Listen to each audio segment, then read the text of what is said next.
Black teenage boy kicked out of first class. Minutes later, his CEO dad arrived.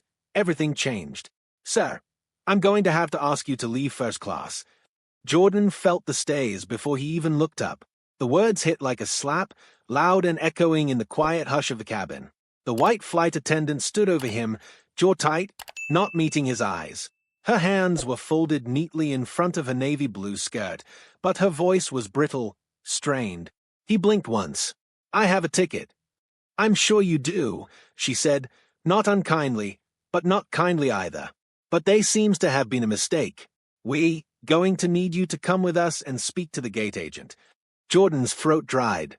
He looked down at his phone, then at the boarding pass on the tray table. 1A Jordan King. The name was right. The seat was right.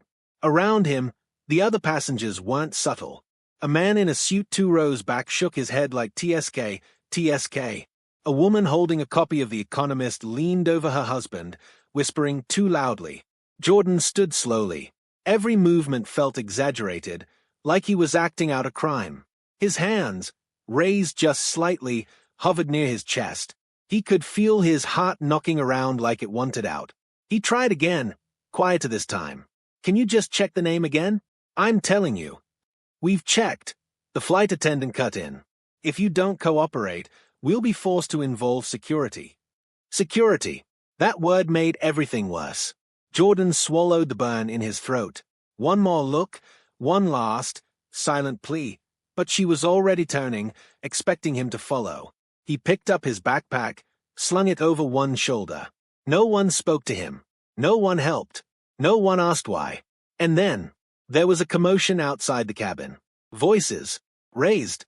A man's voice, clear and clipped. I want to speak to whoever made this decision.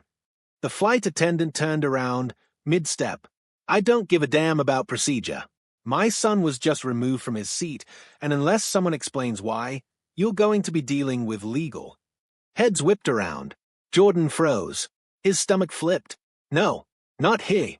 Not like this. The man stepped onto the plane, tall, broad-shouldered, in a slate-gray suit that probably cost more than Jordan's tuition. Eyes cold, voice colder. It was his dad. And suddenly, everything changed. But here's the thing, nobody on that plane knew who this man was. Not really. And they definitely didn't know who Jordan was. So what happens when the most powerful man in the terminal demands answers and starts asking the questions Jordan's been running from his whole life? It started 3 days ago, in Jordan's bedroom, with a hoodie half-zipped and a college essay blinking on his laptop screen. He was tired, not in the I need sleep kind of way, but the kind of tired that made him want to vanish for a while. Hide under his covers. Forget the deadlines and interviews and the pressure that pressed on his chest like an invisible weight. His fingers hovered over the keyboard. Describe a moment that shaped who you are. He almost laughed. What moment? Which version of him were they asking for? The Jordan who played piano until his hands hurt because it was the only way to keep the nightmares out? The Jordan who memorized every street in Inglewood by bike, who still kept his beat-up chain wallet in his desk drawer because his best friend, Trayvon, gave it to him before everything got weird? The Jordan who went to a school where everyone looked like they came out of a Patagonia catalog and smiled when teachers called him articulate like it was a surprise? He couldn't write that. So he did what he always did when the silence got too loud. He picked up his phone and texted Trayvon. Jay, you up? T, always. Jay, you ever feel like you're two people at once and both of them are tired? T, damn. Yeah, every day. Jay, I don't know who I'm supposed to be right now. Trayvon was typing, then stopped, then started again. T, just be real. Whoever that is. Jordan stared at the screen until it dimmed. Real. He didn't even know what that meant anymore. He was two Jordans. The one his dad crafted, a legacy kid groomed for Yale, trained in business strategy by age 15, fluent in code switching and Harvard Business Review. And the other Jordan, the one who missed his mom every night, who still listened to old Biggie on the bus, eyes closed, the one who remembered the echo of gunshots from a block over when he was 6, who didn't know how to talk to his dad without it turning into a power play. Because his dad wasn't just rich, he was big. CEO of KingTech, multi-billionaire, Forbes cover, the kind of man who could buy the plane Jordan was about to board, and everyone on it. But no one really knew that. Because Jordan didn't tell people. He didn't like how they looked at him differently once they found out. He didn't like how it made him feel. Like a fraud. Like someone who didn't belong anywhere. When he got to Lax that morning, he wore sweats and his favorite battered Vans. He kept his hoodie up. No one looked twice. That was how he liked it. The flight was a solo trip, visiting a college. His dad booked it, of course. First class, non-stop. Typical. Jordan didn't want it. But saying no meant starting a fight. And Jordan was too tired to fight. So he said thank you, and packed light. Everything felt off from the moment he got to the gate. People stared. Not openly, but sideways. Like what's he doing here kind of stays. He told himself it didn't matter. He had his ticket. His seat. 1A. His name on it. But the stares got heavier once he boarded. A couple sitting across the aisle stopped talking when he walked by. A man in a golf polo looked him up and down like Jordan had wandered in by accident. He sat down. Tried to breathe. Tried to dissipate. That was the thing about being the only black kid in first class. You couldn't. He was 10 when he first noticed how differently people looked at him when he wasn't with his dad. At 13, it was a security guard at a mall who followed him from store to store. At 15, it was a cop who pulled him over while he was biking through a quiet neighborhood. At 17, it was a flight attendant who decided, without asking, that he didn't belong in that seat. And what she didn't know, what none of them knew, was that his father wasn't just some guy. He was the guy. The one who built King Tech out of a single server in a garage in Compton. The one who was flying in that very morning from a different city on a private jet. The one who made phone calls that got answered by senators.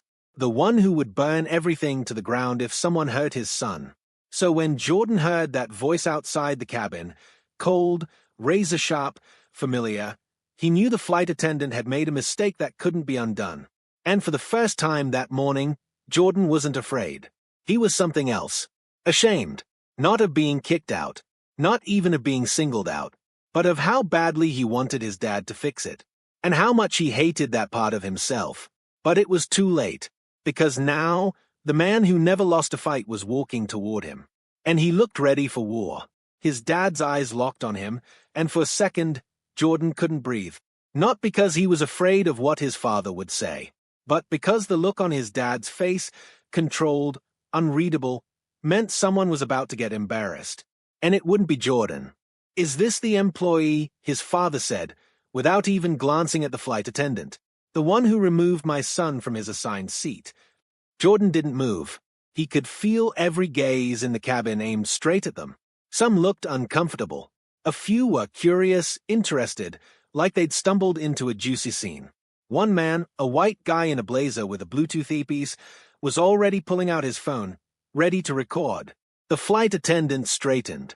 "So, I'm not sure what the issue is, but we were under the impression." "You were under the impression what?" Jordan's dad stepped fully into the cabin now, blocking the aisle. He pulled out a sleek leather wallet and flipped it open. Inside was an ID badge, federal blue with a holographic seal and a gold stripe across the bottom. "Mr. King," she stammered, backing up slightly. "No, you don't get to say my name now." His voice was measured, but it carried. "You removed my son from a paid first-class seat without checking the manifest, without verifying his boarding pass, without asking a single respectful question. We had a seating discrepancy, and the passenger wasn't responsive to our initial." He was 15 seconds into a sentence when you threatened him with security. Jordan's dad snapped. "I've already reviewed the cabin audio. Did you forget my company provides your airline's encryption software?" Gasps. A pin could have dropped and shattered glass. Someone in Tubi lowered their phone. The Bluetooth guy muttered, "OSHA*T" under his breath. Jordan stood still. He could feel the sting in his cheeks, the weird mix of pride and humiliation crawling under his skin. He didn't want this scene. Not like this. But part of him, deep down, was also glad it was happening. Because this was the world being forced to see. No mask. No hoodie. Just truth. His father stepped closer to the attendant. Not threatening, but towering. "You assumed he didn't belong. I want to know why." The woman opened her mouth, then closed it. A supervisor appeared at the back of the cabin, eyes wide, breath short. "Mr. King, get me your regional manager, right now, and get my son back in his seat." The flight attendant stood frozen. I said now. 2 minutes later, Jordan was back in 1A, his backpack still half-zipped, headphones dangling off his neck. The cabin buzzed with awkward silence. His dad stood in the aisle, speaking low into his phone. "No, I'm not interested in a settlement. I want training protocols rewritten, and an on-record apology to my son." A pause. "You have 4 hours." He ended the call and looked at Jordan. "You good?" Jordan nodded slowly. "Say something." "I'm good." His dad studied him. "You sure?" Jordan gave a small shrug, eyes flicking to the people still watching them. "I didn't want this to happen." "No," his dad said, voice softer now. "But it was going to happen. Whether today or someday soon. That's the truth of it." Then, quietly, "You handled it better than I would have at your age." Jordan didn't know what to say to that. So he said nothing. His dad touched his shoulder. Just once. A rare gesture. Then he turned and walked off the plane without another word. 3 days earlier, Jordan sat at the dinner table across from that same man, the silence thick as molasses. The kitchen lights buzzed. Somewhere outside, a neighbor's dog barked. Their house was modern, glass and steel and expensive wood, perched in the Hollywood Hills. It echoed when no one spoke. Jordan picked at the salmon on his plate. His dad scrolled through something on his tablet. "How's the essay going?" his father asked without looking up. Jordan shrugged. "Which prompt are you answering?" "I don't know yet." "You should have picked by now. The deadline's next week." "I know." His dad looked up finally. "You can't afford to be indecisive right now." "I'm not being indecisive. I'm just trying to write something real." His dad raised a brow. "You have every resource at your disposal. Write about the challenges of being the son of a black CEO. People eat that up." Jordan flinched. "Yeah. And what about the part where I hate being introduced as your son?" The words spilled out before he could stop them. Silence. His father set the tablet down. Slowly. Carefully. "Why?" "Because it's not me. It's you. That name opens doors for you. Not for me." His father leaned forward. Hands clasped. "Every door that opens for you is yours. Don't confuse advantage with identity." Jordan's voice cracked. "That's easy for you to say." His father didn't flinch. "Nothing about my life has been easy. Don't mistake the quiet for the storm that came before it." Jordan stood up abruptly. "Maybe I don't want a storm. Maybe I just want to be left alone." He left his plate untouched and walked out before his father could say anything else. That was the last time they spoke before the airport. And Jordan had spent the whole flight thinking about it. Even after the chaos, even after the fury, even after his dad forced a corporation to admit it had done something wrong. That dinner stuck with him, because for the first time, he realized something he wasn't ready to say out loud yet. He wasn't angry that his dad had money. He was angry that he didn't know who he was without it. The plane landed.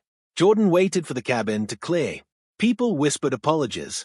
A few gave him sad, complicit nods. He didn't want their pity. He didn't want their admiration. He wanted to disappear again. But when he stepped off the plane, a woman in a Navy suit was waiting for him. Not airline staff. "Mr. Jordan King." He paused. "I'm from King Tech. Your father asked me to escort you. There's a car waiting." Jordan blinked. "What?" She handed him a phone. It was already ringing. He hesitated, then answered. His dad's voice, calm now. "You ready to come see the other side of the story?"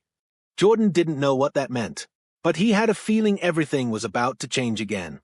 The car was black and silent, a Tesla Model X with tinted windows that made the world outside feel far away, like watching life from behind a screen. Jordan sat in the back, the leather cold against his legs, the unfamiliar assistant seated in the front, saying nothing. He hadn't said much either since answering the phone. "You ready to come see the other side of this story?" He kept hearing that line over and over. What story? His dad's? The company's? Was this another one of those life lesson setups where he got shown around some big conference room, had to shake hands with people in expensive suits, and pretend like he gave a damn? But this felt different. His father hadn't told him where they were going, just that he needed to understand where it started. The GPS on the dashboard said Compton. Jordan frowned. Wait, he leaned forward. Why are we going south? I thought the company HQ was in Westwood. The woman didn't turn around. This isn't about the company. Jordan leaned back slowly. His chest buzzed with a nervous sort of energy. Not bad, not good. Just alert. They pulled off the freeway onto a wide, cracked boulevard lined with liquor stores and faded auto shops. The sun hit different here. More real. Less filtered. Like it didn't care who you were. He hadn't been here in years. He used to come with his mom. Before she got sick, she'd take him to the tiny soul food place near Wilmington, or the library where she used to read to him before preschool. It had been their thing. Little roots in a city that moved fast and didn't care if you kept up. His dad never came with them. Jordan always assumed it was because his father hated this place. But now his dad was waiting for him. The car pulled up in front of a narrow two-story building with peeling green trim. The sign out front read, King Tech Labs, East Unit. The first King Tech Labs, Jordan realized. The original. The assistant turned off the ignition and got out. She opened the back door but didn't say anything. Jordan stepped out slowly, squinting against the sun. His dad stood on the sidewalk, hands in his pockets, wearing jeans and a plain black t-shirt. It was almost jarring. No tailored suit. No tie. No Rolex. Just a man. Come inside, he said quietly. Jordan followed. The air inside the building was dry and warm. It smelled like dust and metal. Everything looked like it had been frozen in time. Old computer towers stacked on rusted shelves. Whiteboards stained with marker ghosts. A photo of a much younger version of his father stood in a frame on the front desk. No smile. Just hunger in his eyes. Jordan walked slowly past it all. This was it, he asked. This was the beginning. His dad nodded. 12-hour days. Sleeping under desks. Running on ramen and pho. Jordan ran a finger along a battered keyboard. Why bring me here? His dad folded his arms. Because you don't know the whole story. Not mine. And definitely not yours. Jordan didn't answer. His father stepped closer. When that flight attendant kicked you out of your seat, you didn't speak up. I tried, Jordan said, defensive. No, you reacted. That's not the same as standing up. What do you want from me? I didn't make her racist. I'm not blaming you for her. I'm asking what you're going to do next. Jordan turned away, jaw tight. I didn't want your help, you know. I know. I didn't want everyone watching me like some rich kid with a bodyguard. You think I did? Jordan blinked. What? You think I liked being the one black kid in every Ivy League lecture hall, wondering if I was there to learn or to be looked at? His voice stayed calm, but there was something sharp behind it now. Not anger. Memory. You think I liked shaking hands with men who didn't think I was human until they saw the stock price? Or walking into a bank in a tailored suit and being asked if I was lost? Jordan turned around slowly. I built all this, his dad said, gesturing to the room. But I built it after I learned how to survive the world that didn't want me in it. Jordan's voice was low. I'm not you. No, you're not. His dad stepped forward. You've got something I didn't. You've got the choice to hide who you are. But that choice? It's costing you. Jordan felt something squeeze in his chest. You think I'm ashamed of you? I think you're scared of what people will see when they look past the hoodie and realize who you really are. Jordan stared at the floor. I don't want to be protected, he said finally. His dad's voice softened. I didn't protect you. I gave you space. You're the one who built that wall. The words hung there. No sound but the faint hum of old wiring. Jordan let the silence sit. Then he asked, why didn't you ever bring me here before? His dad looked around the room like he was seeing ghosts.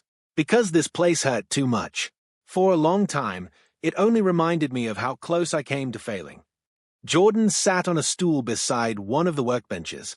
But you didn't. No, his dad said. And neither will you, if you're ready to stop hiding. Jordan looked up at him. You really think I'm hiding? I think you've spent so long trying to blend in that you forgot how to stand up. The words cut. Not cruel. Just true. Jordan didn't say anything for a while. Then, what if I don't want to stand the way you do? His dad cracked the smallest smile. Then stand your own way. But don't disappear. The world already tries to do that for you. Later, After the tour, after the silence, after the quiet walk through memory, they stood outside in the sun. Jordan squinted. So what happens now? His dad looked at him. That's your call. I'm not going to Yale. That hung in the air. His father didn't flinch. Okay. Jordan blinked. Wait. That's it. I wanted you to go because I thought it would open doors. But maybe you need to build your own. Jordan felt the weight of that. Of freedom. Of responsibility.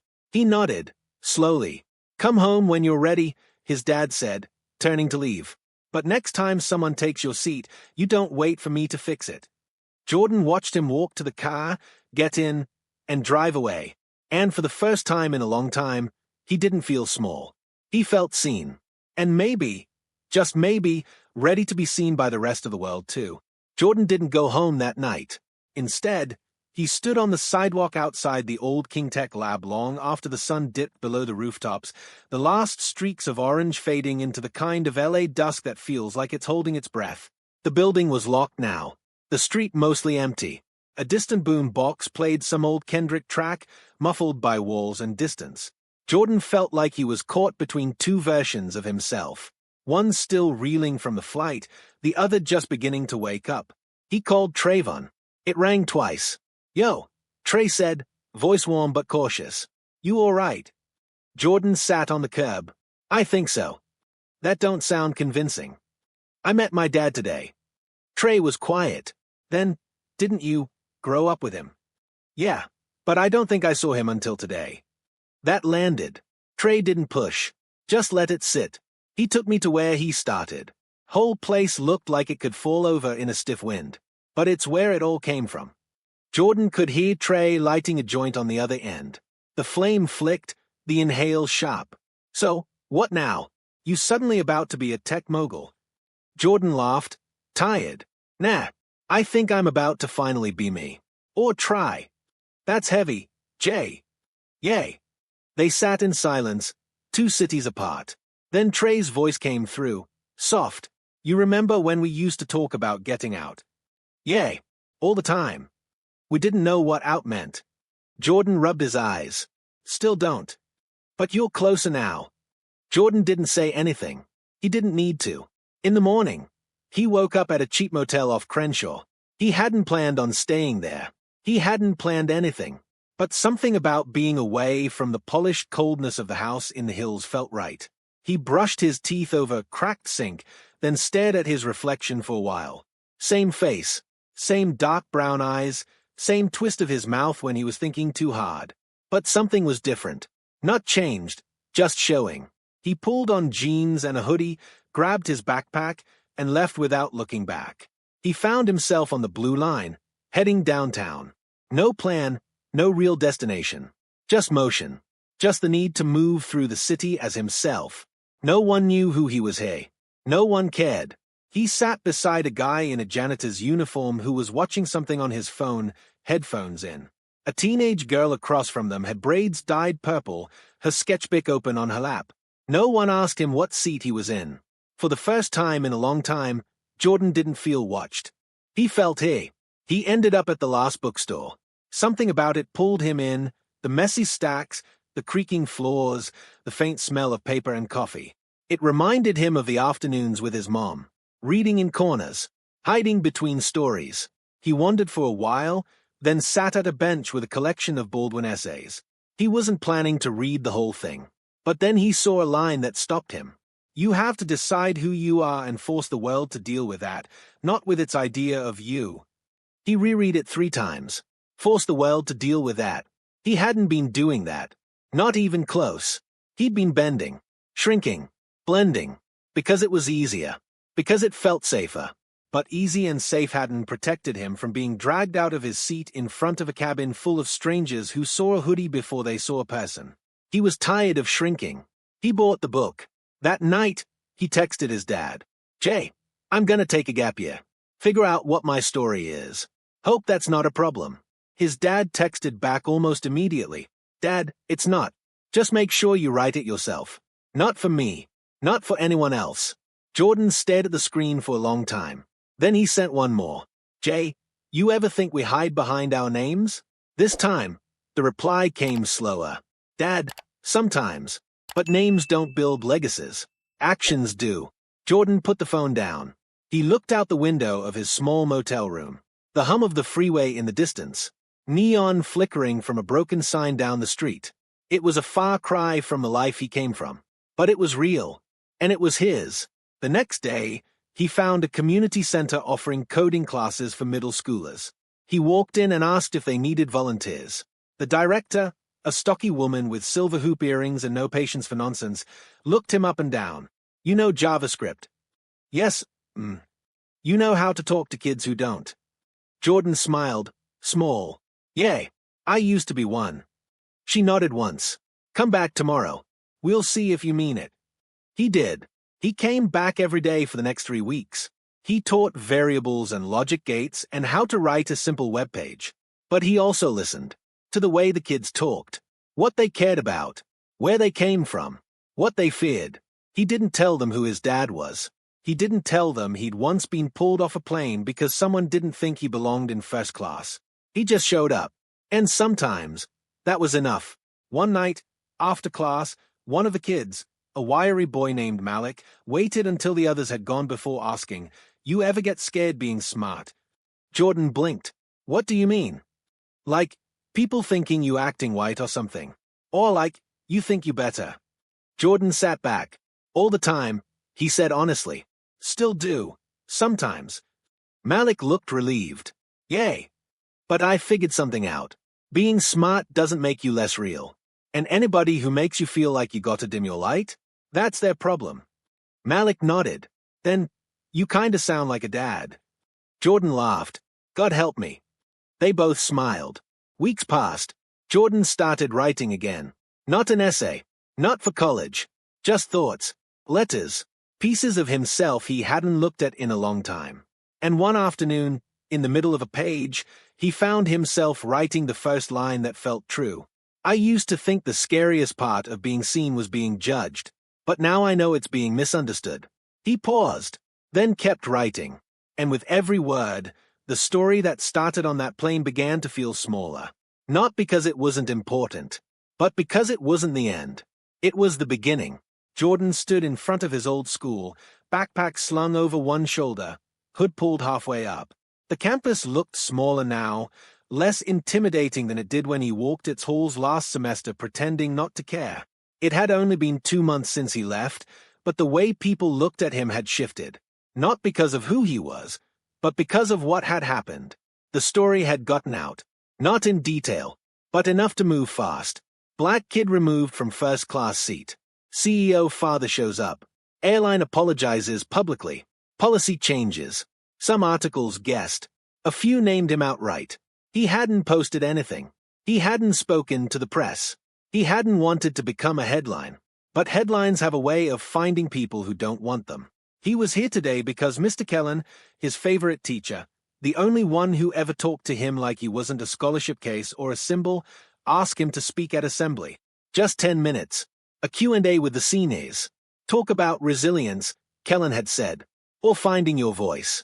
You know, the good stuff. Jordan hadn't answered at the time. But now, here he was.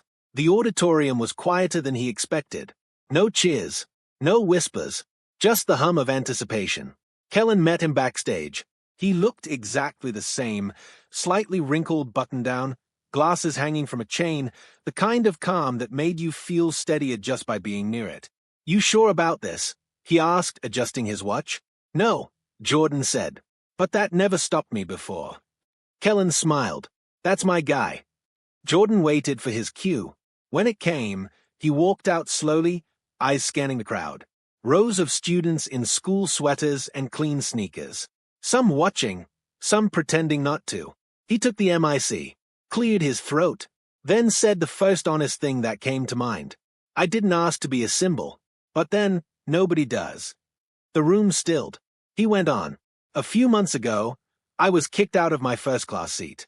Not because my ticket was wrong. Not because I was late. But because someone looked at me and decided I didn't belong. He paused, looked down at his shoes. Part of me wasn't even surprised. That's the messed up part. You get used to it, after a while. You start building this armor. You smile the right way. You don't raise your voice. You shrink yourself just enough to be palatable. He looked up, eyes finding a few students near the front, black, brown, Asian, mixed. They were leaning in now. I'd been shrinking for a long time. Then something happened. My dad showed up. You've heard the story. The man in the suit. The CEO. He made noise. He flipped the script. A few students nodded. Jordan stepped forward. But what no one tells you is what comes after. After the headlines. After the apology. After everyone suddenly wants to shake your hand. You realize the moment didn't change the world. It just exposed it. He let that sit. Then, what changed was me. A beat. I stopped hiding. I stopped apologizing for where I came from, or who my dad is, or who I am. And I started figuring out what kind of man I want to be. Not just what I want to do. Another pause. I'm not here to tell you how to live. I'm just saying, don't wait for someone else to show up and make noise for you. Don't wait to be kicked out of a seat before you claim what's already yours. He lowered the mic slightly. That's it. That's the whole thing. The silence hung for a moment. Then a slow clap started near the back. It grew. Fast. Real. Jordan stepped off stage before it finished. Kellen met him in the wings. Damn. You wrote that. No, Jordan said. I lived it. Outside, the sun hit differently. It was late afternoon. Jordan walked across the quad, past students who looked at him with something new, recognition, maybe, respect, but not awe, not confusion, not judgment, just seeing. A girl with dark skin and a yellow bandana jogged to catch up with him. Hey! He turned. Yay! That thing you said. About not shrinking. Yay! I needed that. So, thanks. Jordan nodded. You're welcome. She smiled and walked off. It was a small moment, but it mattered. That night, he sat on his bed with a notebook open, pages filled with scribbles, thoughts, things he wasn't ready to say out loud yet. He thought about Malik at the community center, about Trayvon, about the classroom with chip paint and cheap chairs where he taught kids how to code like their futures depended on it. He thought about his dad, about that damn first-class seat, about all the noise. And then he wrote, I used to think identity was something you carried quietly, but maybe it's something you build out loud. He underlined it twice, then turned the page and started again. Jordan sat on the back steps of the community center after class, the evening light casting long shadows across the pavement. The sound of kids yelling from the basketball court carried over the breeze, but he wasn't listening. Not really. His eyes were on his phone. An email had come in. Subject, your story, your voice, the Atlantic feature proposal. He read the first paragraph 5 times. Hi, Jordan. My name is Alicia Freeman, and I'm a staff writer for the Atlantic. We've been following your story, and I'd love to talk about a possible feature, not just about the flight incident, but about your decision to step back, teach, reflect, and speak publicly. The piece wouldn't be about your father. It'd be about you. If you're open to a conversation, I'd be honored to hear your story in your own words. Warmly, Alicia. Jordan exhaled. Slowly. He should have felt flattered. This was the kind of thing people dreamed about. National exposure.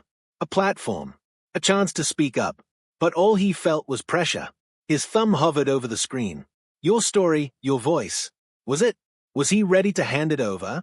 Back inside, the kids were wrapping up for the day. Malik gave him a lopsided fist bump, then paused. Yo, Mr. J. Jordan smiled. I keep telling you, just call me Jordan. Okay, but can I ask you something? Sure. You ever worry people only want to hear your story 'cause it's dramatic? Jordan blinked. Where'd that come from? Malik shrugged. There was this dude in the parking lot earlier. Said he was from a podcast or something. Asked me if I knew where the first-class kid was. Jordan's stomach dropped. Did you tell him anything? Nah. Just said you were inside teaching us nerd stuff. Jordan chuckled, but it was tight. Malik scratched his head. It's just weird, right? People ignore you until something happens. Then they want to know everything. Jordan nodded. Yeah, it's weird. Feels fake. It can be. But not always. Jordan looked at the kid, at the realness in his face. The question wasn't just about media. It was about trust, visibility, Truth. Not always, Jordan said finally. Sometimes people actually want to listen. Sometimes they just want a show. You got to learn to tell the difference. Malik nodded, soaking it in. Then, you gonna talk to her? That reporter. Jordan didn't answer right away. I don't know yet. Later that night, Jordan sat in a small booth at a diner off La Cienega, the kind of place where the lights buzzed and the waitress called everyone baby. He used to come here with his mom. After church, after school concerts, after she didn't feel like cooking. The menu hadn't changed in 10 years. Neither had the sticky table tops. He slid into the booth and pulled out his notebook, the one he'd started carrying everywhere. He flipped to a blank page and started writing. No filter. What do they want from me? What do I want from me? I was just a kid on a flight. I didn't ask to be pushed out of that seat. I didn't ask for the cameras, the stories, the corporate statements. I just wanted to get where I was going. But maybe that's the whole point. Maybe people like me don't get to travel without being seen, without being questioned. Maybe we're always a story. So if they're gonna write one, maybe I should write it first. He stopped, stared at that last line, then opened his laptop. The next day, he called Alicia Freeman. She picked up after 2 rings. Jordan King. Yay. I'm so glad you called. Thank you. I'm not saying yes yet. I want to talk. Absolutely. That's all I want too. Her voice was steady, respectful. No rush, no selling, just space. They talked for 2 hours. Not about the incident, at least not at first. They talked about his mom, about Trayvon, about Baldwin and bike rides and fear and silence and learning to teach code in a room full of boys who didn't know they were allowed to be brilliant. They talked about how tired he was of people thinking the first-class seat was the whole story. They talked about how that moment had started something, not ended it. By the time they hung up, Jordan didn't feel sold. He felt heard. 2 weeks later, the piece dropped. Title: The Kid in 1A. What happens after the headline fades? It wasn't flashy. It wasn't angry. It was honest. It told the story of a 17-year-old boy who'd been mistaken for a threat, then mistaken for a hero, when all he wanted was to be seen as human. It told the story of a boy finding his voice, not because his father handed it to him, but because he finally stopped trying to whisper. It didn't mention the airline by name. It didn't need to. It was about Jordan. And the world noticed. By the end of the week, his inbox was full. Messages from kids who'd never seen themselves in print. From teachers who'd passed the article around their classrooms. From strangers who'd never asked themselves what they would have done in that seat. And one, from a boy in Detroit. They tried to kick me out of a college tour group last year. Thought I was trespassing. I didn't say anything. But after reading your story, next time, I will. Jordan stared at that message for a long time, then turned his phone off. Not because he didn't care, but because he needed space to feel what it meant. To realize that sometimes claiming your seat isn't just about you. Sometimes it makes room for someone else. The sun was just starting to rise over Los Angeles. The sky cracked open with streaks of orange and soft gray. Jordan stood on his father's balcony, barefoot, hoodie on, holding a mug of coffee he wasn't drinking. It had been 3 days since the Atlantic piece went live. He hadn't spoken to his dad yet. Not really. There had been a text. Dad, read it. You wrote the hell out of that. And that was it. Typical. His father was never one for speeches, only declarations. Jordan knew what that short message meant. It was approval, pride, and permission all at once.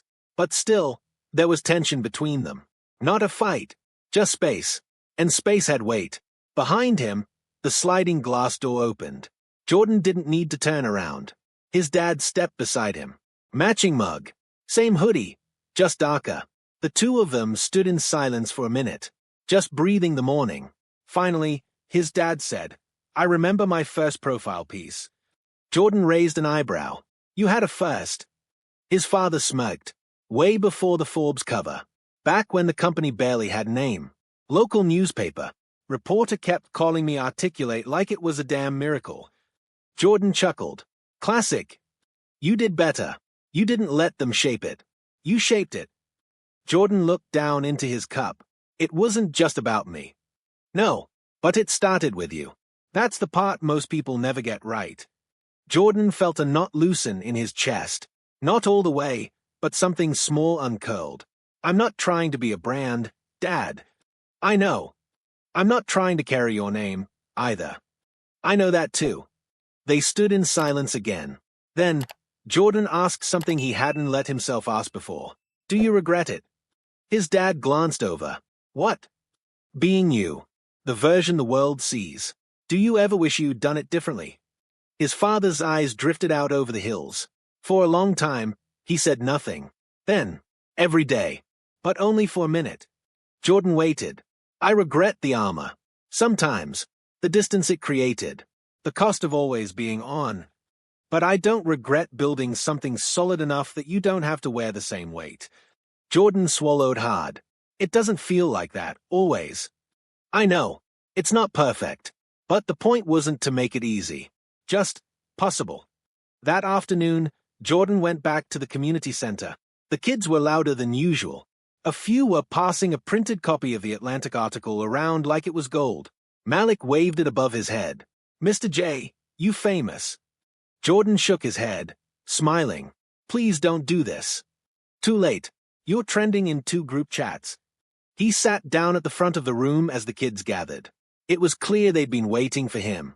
Malik asked, You gonna stop coming now? Jordan blinked. What? No. I mean, you could. Bet you got offers now. Real jobs. I had offers before, Jordan said quietly.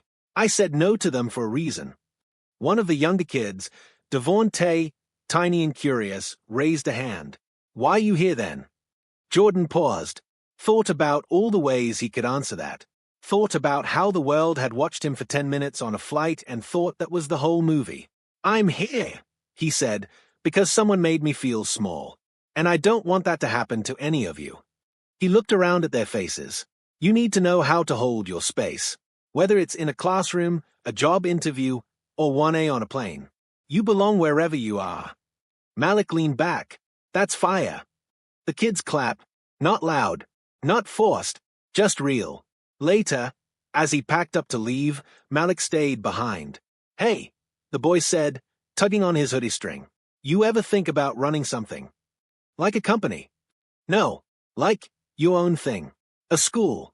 A project. A program like this, but bigger. Jordan blinked. Honestly, no. Well, maybe you should. Jordan smiled, but something about the idea stuck. It felt less like pressure, more like invitation. That night, Trayvon called. Bro, he said without even saying hello. You in Wired now?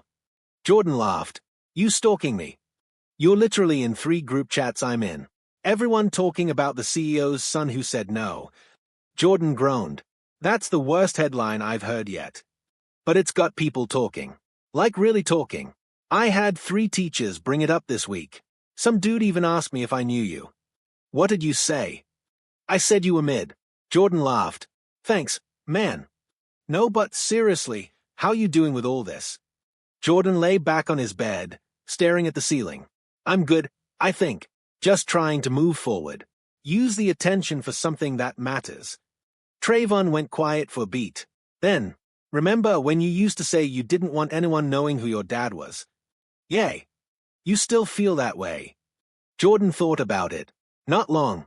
No, I just want them to know who I am too. Fair enough, Trey said. Feels like you're getting there. Still figuring it out. Well, hurry up. I want to tell people I knew you before you were corny. You already missed that window. They laughed. Easy again. Like it used to be. When the call ended, Jordan opened his notebook again. He wrote, Some people wait for permission to speak. Some wait for a reason. But the people who change things, they speak even when the room is quiet. Especially then. He sat back. Exhaled. Maybe the story was just getting started. Jordan woke up to a knock at the door. It wasn't early, but it felt early. He'd stayed up too late rewriting a personal essay, one he wasn't even sure he'd send anywhere. Not a college app. Not a pitch. Just something honest. The knock came again. He shuffled to the door, hoodie half on, eyes barely open. It was his father, wearing sweats and sneakers, holding 2 coffees. Thought you'd be up by now. Jordan rubbed his face. This is you casually dropping by. Something like that. Can I come in? Jordan stepped aside. They sat in the kitchen, white tile, sunlight bleeding in through the blinds. No talking for a few minutes. Just coffee. Then his dad slid a folder across the table. What's this? Blueprints. For a new project. Jordan opened it. Inside were sketches, timelines, a rough pitch deck. And at the top, King Code Initiative. He looked up, confused. His father tapped the table. You said you didn't want to follow in my footsteps, so I made sure these are yours. Jordan flipped through it. A nationwide after-school program. Curriculum built around real-world tech. Paid internships. Startup seed funding for kids of color from underserved schools. Led by people like them. Taught by people like them. It was huge. I don't get it, Jordan said. Why give this to me? Because it started with you, his dad said. That classroom. Those kids. That article. This isn't about me anymore. Jordan shook his head, stunned. You want me to run this? Not alone. Not at first. But I want you at the center of it. You've never handed me anything like this before. I wasn't sure you'd take it, his dad said. But you've spent the last 2 months proving you know exactly what to do with power when it's in your hands. Jordan closed the folder. I don't know if I'm ready. His dad leaned back. Nobody is. Silence. Then Jordan asked, Is this about redemption? For what happened on the plane? His father didn't flinch. No, that moment revealed the problem. But this is about the solution. Jordan nodded slowly. He felt the familiar tug of fear in his gut, the one that always showed up when things felt too big, too fast, but it didn't control him this time. I'll think about it. That's all I ask. Later that day, Jordan walked through the halls of the community center with Malik, who now hovered around him like a little brother. You famous and about to be a CEO. Chill, Jordan said. It's just an idea. It's a dope idea. They stopped at the coding room door. Jordan watched the kids inside, headphones on, eyes glowing under the buzz of the monitors. He remembered the first week, how unsure he'd been, how disconnected he'd felt. Now this place felt like a second skin. Hey, Malik said suddenly, you ever think about what would have happened if you didn't get kicked off that flight? Jordan paused. He had. A lot. I think I would have landed. Walked off. Texted my dad. Lived another day nobody noticed. Malik nodded. So you needed it to happen. Jordan took a breath. No, I didn't need it. But once it happened, I had to decide what it was gonna mean.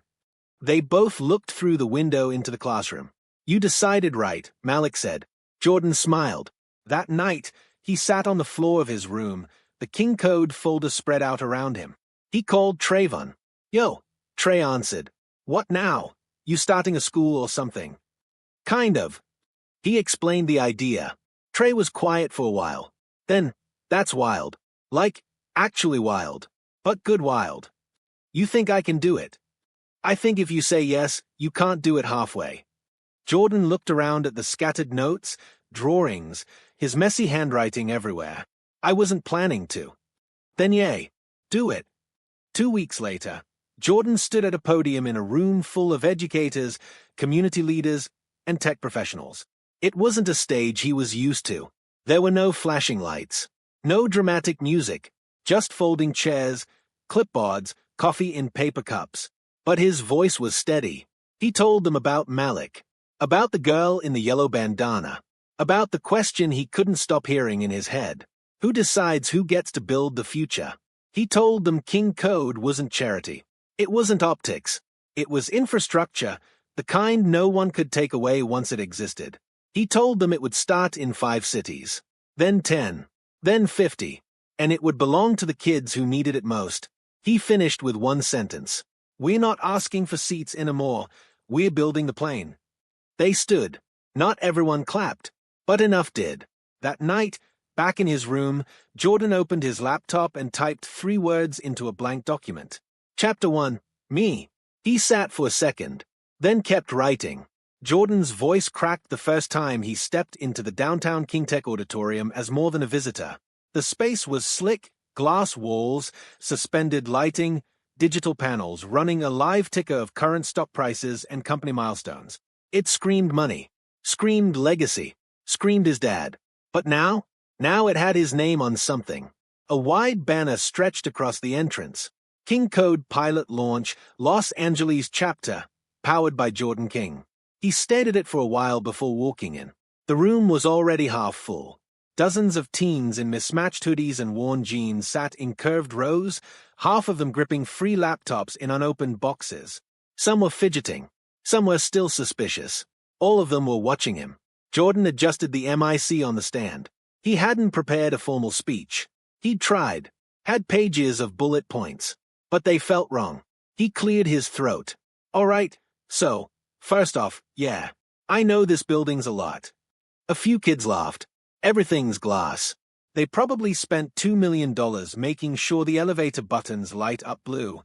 More laughter now, eyes shifting from skeptical to curious. But I want you to understand something. This room wasn't built for you. Not originally, but you're in it now. And we're not asking you to be grateful. We're asking you to take up space.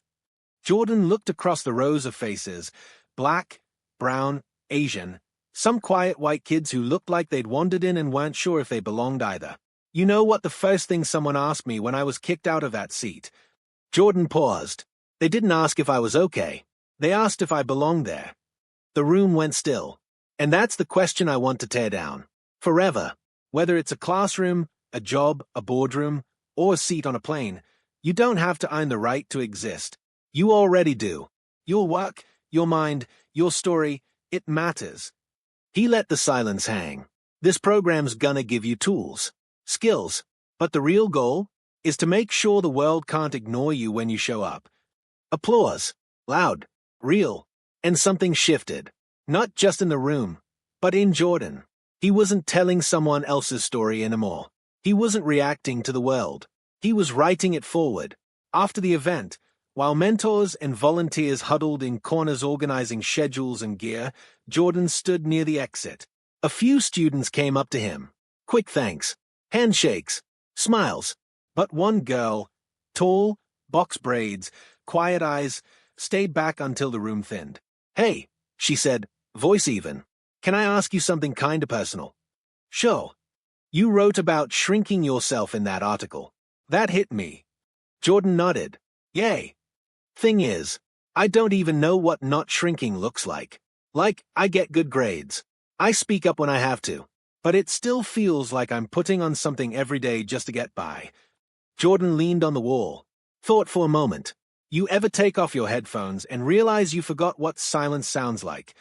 Yeah, she said immediately. That's how it felt. When I stopped shrinking. Like my head was finally mine again.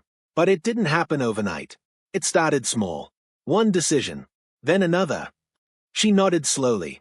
So I just decide. Not once. 100 times. Every day. She let that land. Then she said, okay. Just that. And it was enough. That night, Jordan went home and found his dad in the study. Not working. Just reading an old hardcover he wouldn't have expected, Kindred by Octavia Butler. Good event, his dad said without looking up. You saw the live stream. Course. Jordan dropped into the chair across from him. You think I'm going too big too fast. His father finally looked up. I think this world is designed to tell you that. But that doesn't mean it's true. Jordan folded his arms. I keep thinking about that flight. How one person's doubt almost rewrote my whole story. It didn't, his dad said. You did. Silence. Comfortable. Then his father added, but it's not enough to just survive those moments. You're building something so that the next kid doesn't have to. Jordan blinked. That one hit deep. His dad closed the book. You ever feel scared? Jordan asked. Still do.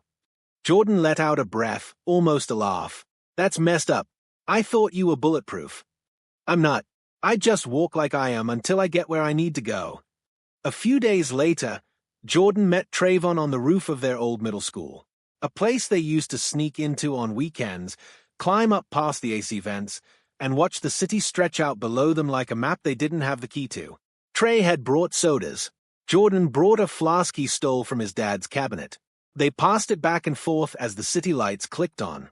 I've been thinking, Jordan said, about what comes after this. You mean King Code? Yay, and whatever I build after that. I'm not gonna be famous forever. You already tired of being known. Jordan looked out at the horizon. I'm tired of being defined. By the incident, the name, the quote in the article. Trey said nothing for a second. Then, so define yourself.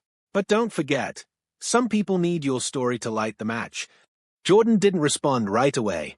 Then he pulled out his notebook. Read something he'd scribbled the night before. It started with a seat, then a room. Now I'm building doors. The kind nobody can close. Trey just nodded. Now that's a bar. They both laughed. And beneath it all, Jordan felt something new growing in his chest. Not anger. Not pride. Purpose. Rain fell in sheets against the windows of the KingTech offices, smearing the skyline like a watercolor left out too long. Jordan stood at the glass wall of the 17th floor conference room, watching the world blur. Behind him, a dozen department heads waited. They weren't looking at the rain. They were looking at him. Let's go over the numbers, said Helena, a sharp-eyed woman in her early 40s, head of community impact. We've got 4 King Code hubs live. Enrollment is strong. But expansion to the south side of Chicago?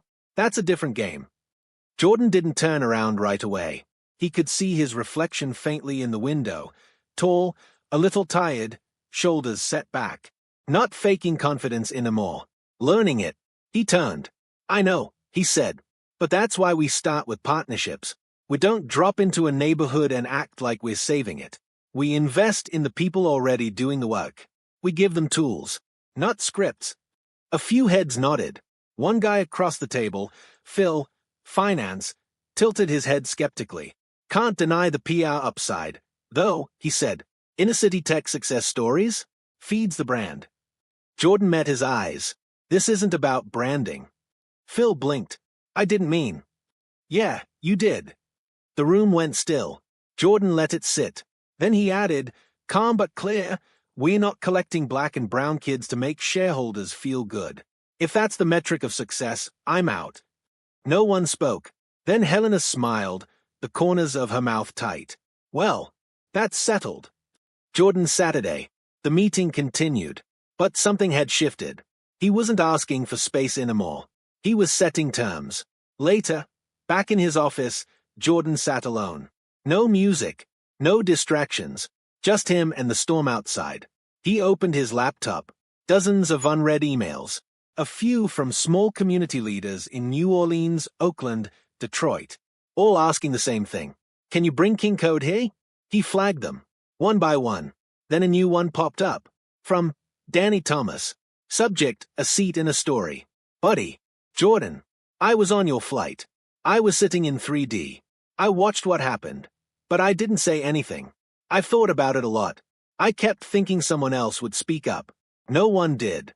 I just wanted you to know. I see you now. And I'm sorry. I also teach high school English in Atlanta. My students read your article. One of them said, I didn't know I was allowed to write like that. You gave him something. Thank you. Danny. Jordan read it twice. Then sat back, hands folded over his mouth. It wasn't just about the code. Or the classrooms, or the articles. It was about permission. For someone else to step forward. That weekend, Jordan went home. Not to the house in the hills. Not the downtown office. Home. The small 2-bedroom rental in Inglewood where his mom raised him until her last hospital stay. Where the wallpaper peeled in corners and the closet still smelled like her perfume. His dad kept the place up, quietly. Never sold it. Never remodeled it into a trophy. Jordan hadn't been back in years. He sat on her old bed, the springs still creaking under his weight. He opened the box he kept locked in the closet, photos, her old Bible, ticket stubs from piano recitals. A worn Polaroid of her holding his tiny hand on a sidewalk, both of them laughing at something just out of frame. He held it like it might break, and then he started to cry. Not because of the pain, because of the memory. Because he knew, if she were here, she would have said, you always had this in you. The world's just catching up now. That night, he wrote something new.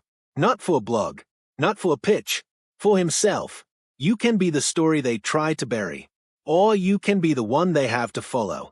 I was taught to keep my head down, keep my hands folded, keep my words quiet. But I have learned to speak with my whole chest. And when they ask how I got here, I'll say, They kicked me out of a seat they thought they owned. So I built a row, then a cabin, then a plane, and I'm still flying. He closed the notebook and slept, dreamless for once. Jordan stood backstage, heart pounding in his throat. The lights beyond the curtain pulsed faintly, warm and blinding.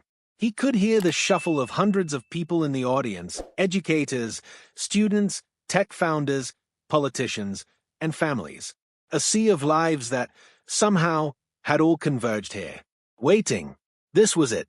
The King Code National Summit, hosted in D.C. The first of its kind. And Jordan was the closing speaker.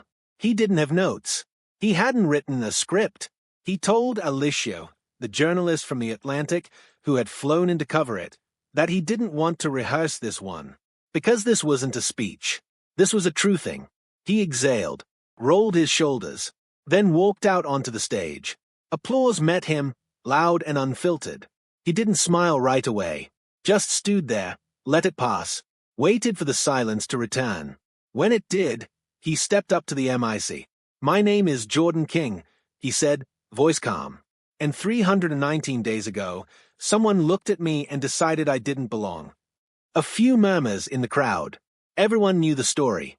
He didn't need to retell it. I could talk about the hurt, the anger. I could give you another polished anecdote about resilience. But that's not why we're here. He looked out over the crowd, found Malik in the front row, grown taller, now wearing a King Code volunteer shirt. Next to him, his dad sat still, hands clasped, watching, listening. "I'm here because a moment of erasure became a map," Jordan said. One that led to kids writing their first lines of code in Oakland, girls launching their first apps in Baltimore, teenagers building robots in libraries where the AC doesn't even work. Applause again. He paused, waited. "I didn't plan any of this. I didn't grow up dreaming of non-profits or policy panels. I just wanted to be seen, to be understood. But somewhere along the way, I realized something more powerful." He leaned forward, hands on the podium.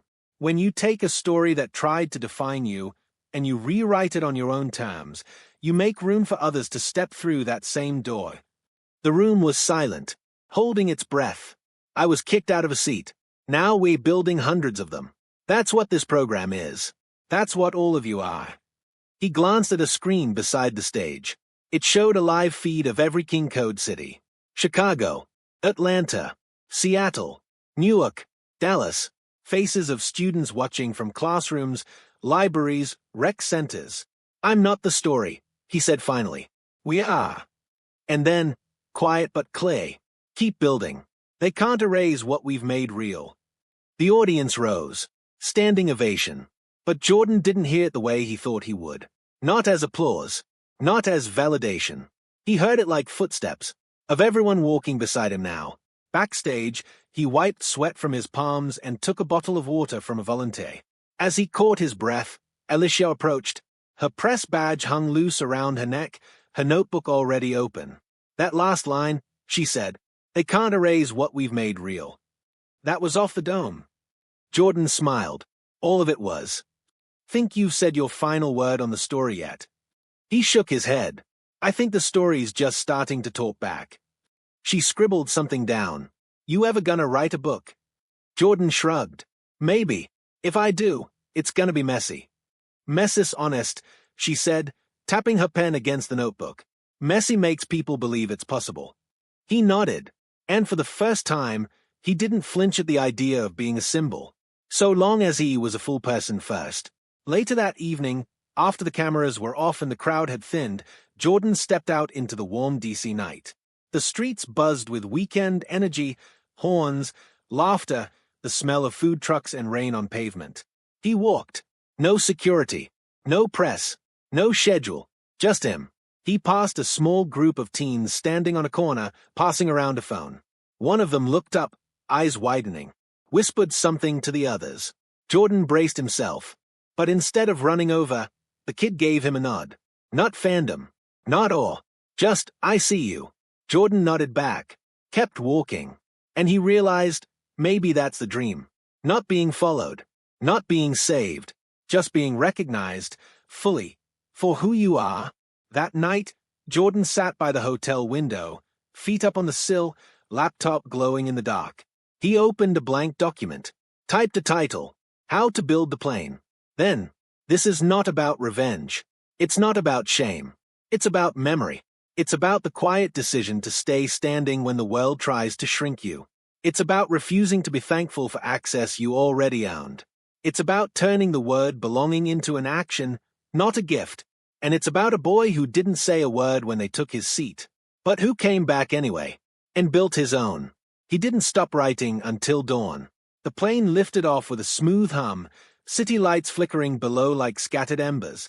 Jordan sat alone in 1A, this time without a hoodie, without a need to hide.